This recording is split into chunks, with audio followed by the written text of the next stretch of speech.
Welcome back to Sub-Zero Hero, the FM21 adventure where we're trying to go from the bottom of Norwegian football to the very top, relying on nothing but our own youth intakes, and things are improving. Rather than being 900 to 1 shots for the Norwegian Premier Division title, we're now in at 33 to 1. And have a look at the Media Dream 11. We've got not one, but two players in there. With European football to look forward to later on in the season, these really are halcyon days.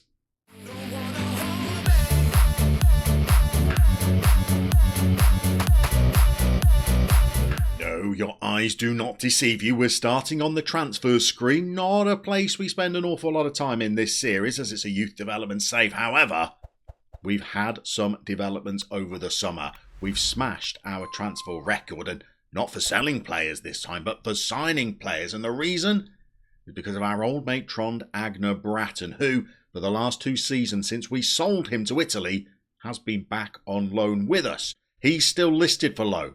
There are a host of clubs interested, including our domestic rivals Vålerenga and Molde.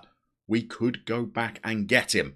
And what a shrewd signing he would be. A 6'4" centre-half to play alongside our much younger and smaller defenders.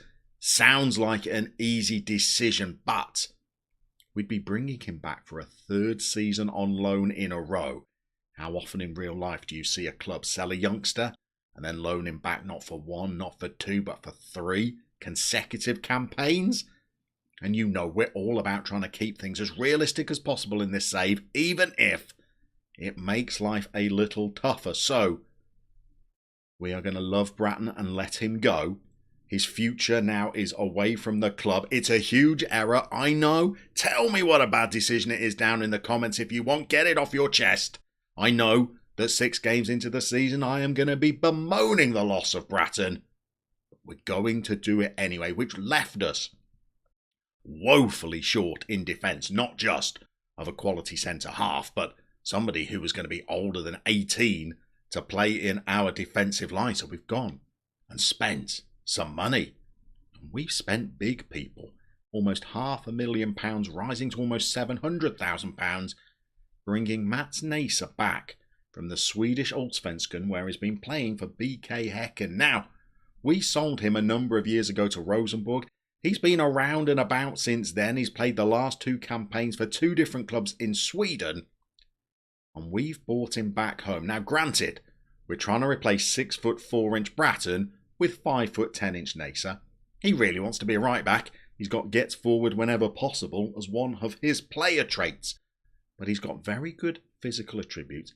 Mentally, he's absolutely what we need back there. Technically, well, he's a little bit of a disaster.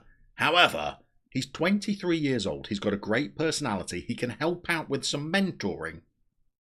And I think, with European football on the agenda, hopefully a cup run, plus another league campaign to navigate, just tucking him in at centre-half next to young Jawad there might be a smart bit of business. Let me know down in the comments. I know you'll all be telling me Bratton was your man, but really, a 3rd season running?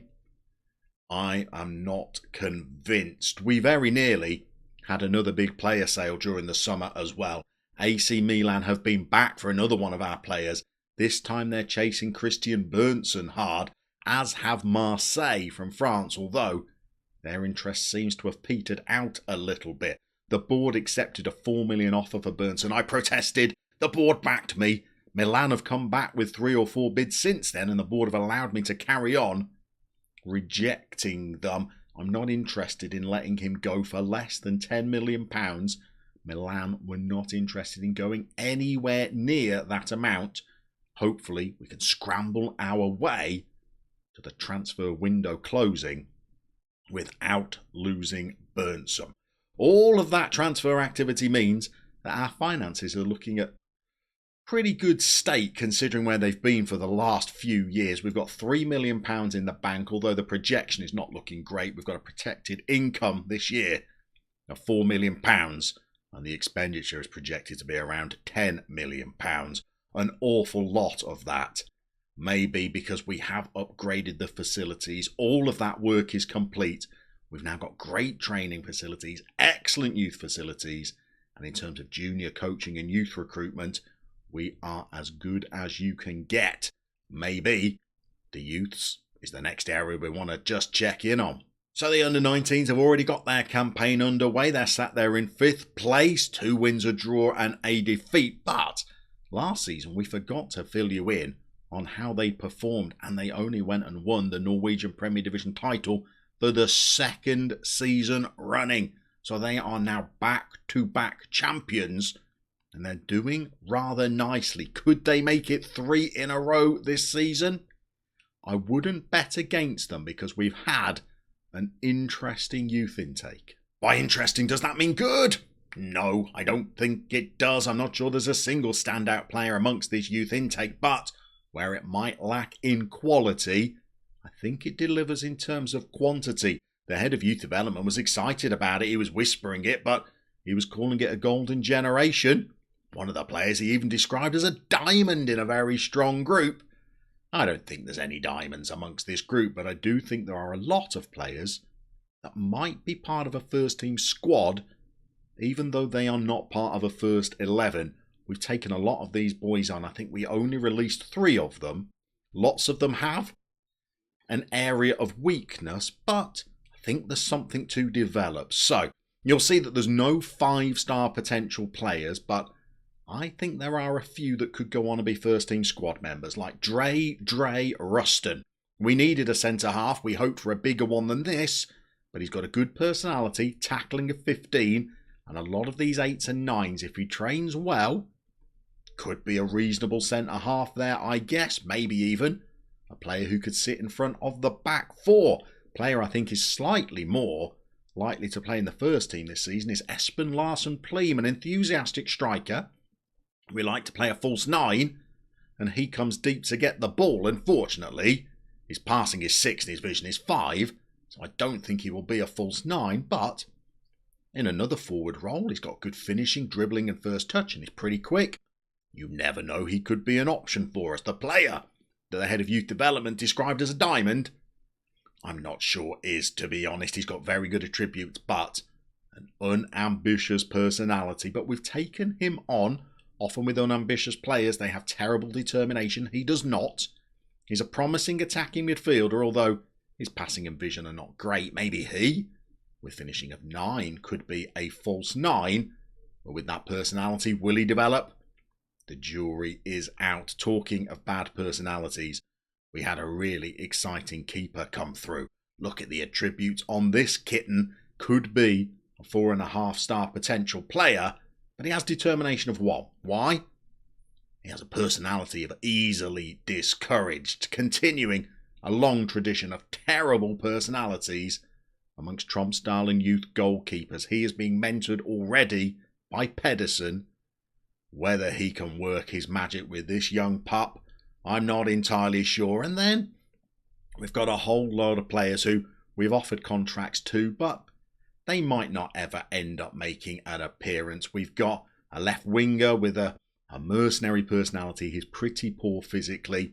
He might just be a player that helps out the under-19s for a couple of years. We've got a better personality in Darlin Richardson, although attribute-wise, he's going to have to make some strides to ever really feature towards the first team. Players like Gustav Vatne, mercenary personality, again, a young striker. Attribute-wise, he's not terrible. We've taken a punt on him just to see how he develops. In total, I think we took on about 11 or 12 of these players. Some of them, decent personalities. It's just the attributes that are a little bit lacking, but we've seen players make huge attribute gains during their first season before. Why not little Ekabob Nyomsap, a little Thai intake player who I think has dual nationality, although we've sent him on a language course because his Norwegian is not great, but you never know, he could go on and play in midfield for us. Even some of the players that didn't have the best potential out there have been given contracts because their attributes indicate that if they have a great first year of developing, they might turn into a player. We've got potentially only 1 star of ability here, but physically they could all go to 10 in a first season. Tackling is not terrible. The positioning is not great, but the marking is all right. Might be clutching at straws because he's 6'4" and we desperately need a big man at the back, but you never know. There could be a player in there somewhere. So, those are the youth players that we've taken on. 2 of them are going to be on the bench for us today, although I wouldn't expect to see an awful lot of them appearing in the first team this season. We have got some players from last season's intake that are developing quite nicely and are going to start for us today. So the opening day fixture list has thrown up a game against Lillestrøm, who finished in the top half last season, so this is not going to be an easy first day of the season. But to those players from last year's youth intake that are developing pretty well, it's a couple of Mortens. Morten Størvold, I did not think was any great shakes when he came through last season, but he played a lot of games for us last year and developed incredibly well. I think the Arctic Iniesta is looking rather fine now. He's still only 16 years old, and some of these attributes are developing pretty nicely. Last season, he played as our central midfielder with an attack duty, but today he's going to start as our deep line playmaker, because I think another Morten Fjellingsdal is forcing his way into the team. You know, he's branded as a striker, but with dribbling of 6 and finishing of 8, he was a bit one-dimensional. If anything, I thought he might make a better centre half at 6'4", but the bravery of 4 put pay to that I don't really like. Bravery that low in the central midfield, but I guess if he's going to be a midfielder in a 3 with an attack duty, we're relying on him a little bit less to win the ball back, and he's had a very good pre-season. He's going to start for us today. Other than that, it's a pretty familiar lineup. We're going to have Nessa making his 3rd debut for the club, alongside Jawad, who's coming on quite nicely. Grachev has now got his couple of caps for Russia and is looking pretty decent, although you'll see none of these attributes have gone green yet, like some of his peers. We're going to let the Skogs out over on the wings. We've got Runnigan back for the next, 4 months, I think, until his loan expires. We've made a cheeky little bid just to try and extend that to the end of the season. You'll see still not the greatest finisher, but otherwise he is resplendent and he's valued at just under £8 million. So these are the boys we're going to send out for the opening day of what could be a very promising campaign. In 90 minutes' time, those dreams may all lie in tatters. Let's get out there and see how we do. Right, we are underway. It would be nice to get off to a winning start. I'm tempted to say anything other than a defeat against a pretty strong Lillestrøm side is not a disaster. And defensively, well, we've got our concerns. Our 2 centre-halves are 5'10" and 5'11". So whether they will be able to keep the opposition at bay is anybody's guess. We've got Skogdal in early. He slung it over, and Skog Van Pedersen, our star of last season, 20 goals he scored in the league in the 30 games that he played. He's had an early little chance with a header today coming in at the back post. Lillestrøm come forward now. You'll see that we need our goalkeeper to come and claim it ahead of our centre-halves, because neither of them are airily very dominant. We're already thinking that we're missing Bratton. We're already thinking that Runnigan's missing some pretty clear-cut chances as well. He had a good sight of the goal there, and he has slid his effort wide of the post. But at least you'd say we've had a couple of chances within the opening 20 minutes. We're into the highlights again. Just notice this is a home game as well, so we could have as many as 1,300 fans packed in here. I say packed, it's a 4,000 capacity. There's plenty of room for everybody. As Lillestrøm have a chance of their own that they slip wide of the post. God, we are straight into the highlights from the goal kick, though.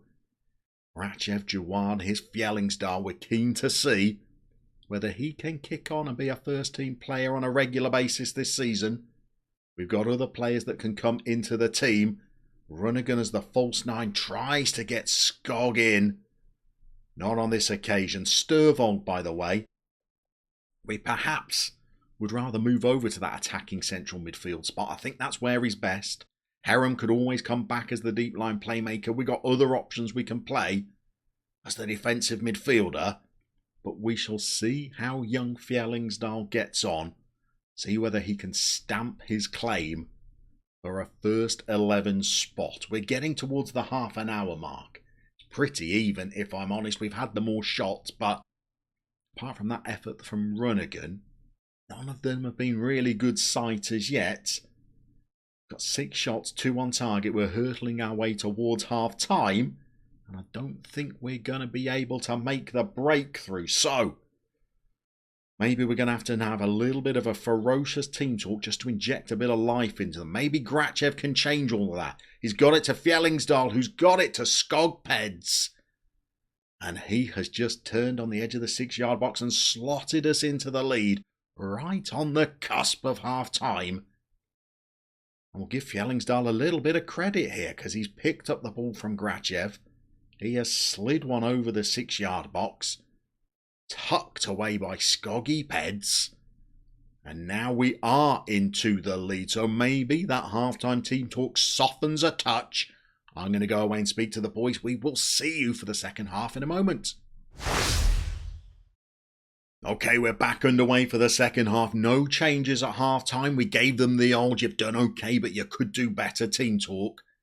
We'll see whether that allows them to just rally and open the season with a convincing victory. We've got ourselves a throw-in inside the opening minute of the second period. It's come out to Grachev. Is he going to let fly? He has twice. And then it came back to Skogvang Pedersen. That was 3 efforts on goal. And the highlight seems to be continuing, by the way. They've gone long. Jawada's won a header, but Grachev has been beaten. And Bourgeois, a classy little winger, comes forward for them. We've got the ball, though. Here's Skogs. He's gone long. Runnigan, he's not the quickest. Neither is he the greatest finisher. All right, he's our star player, but he's still got weaknesses in his game as well. This is a bit of a frantic start to the second period. They've come back at us again. We've got it clear. Runnigan didn't fancy it, and he's left us exposed. And Bourgeois, that very middle-class right winger, has struck the outside of the post, I think. A little bit of a warning. I'm very, very worried about a late equaliser, you know. We've got a lot of teens in the squad. A lot of inexperienced players out there. They're not used to seeing out tight games. They're more of the gift it back to the opposition in the final stages kind of guys. But here's Tisperovic, looking to get him more game time again this season, even if a lot of it's from the bench. Grachev, he has hit one, and it's drifted wide of the post. We've had chances to make this a little bit more comfortable, but I'm conscious that Lillström have had some chances as well. We've had 20 shots, 9 on target. We've got 3 minutes of added time. We're only a minute into it. This is a proper highlight. Is this going to be a very disappointing late equaliser? They've got the ball in the box. They've had a go. Pedersen's held it. I'm not convinced that's the highlight, you know. Are we going to counter? Are we going to gift the ball back to the opposition? We've gone long. Not seen a peep out of Hugo since he came on. Can we get the ball to him? Fjellingsdal, oh, he's lost it. Skogvang Pedersen's won it, though. There's Hugo. He's given it to Skog. He's got a lot of work to do. He's slung one over. God, this is the highlight that nobody wants to claim. We're back to Berntsson now. The Arctic Iniesta shows a little bit of quality. Emper sprays a lofted ball out wide. You're telling me that was the highlight? Goodness me, I'm not sure either side had a very good opportunity to score. Still got 40 seconds left, though. The referee is not looking at his watch quite yet. Are we going to see this out? We've got 30 seconds left. I'll take a 1-0 win on the opening day of the season. It'll be a positive start. It'll get us up and running. Skogvang Pedersen's got it. Grachev's got it. Hugo, of course, doesn't win his header. He's only 6'7". And that's it, ref. We're done now, ref. Well, that was an odd end to the game. A long highlight with no particular chances in it. What are we going to say about that performance then? We're going to say the back four all played very well. Heidecker came on and played well. Fjellingsdal got an assist. Skogvang Pedersen looked majestic as always. And we have got ourselves 3 points to start the season with. We've got a long old slog at the start of this season until we get to the European games. Remember, we're starting our season in March. We've got to wait until July, August time before any European competition kicks off. So it's all about the league and the Norwegian Cup to begin with. We're going to go and play some more games because this is the season where, more than ever, we're hopeful of becoming Sub-Zero heroes.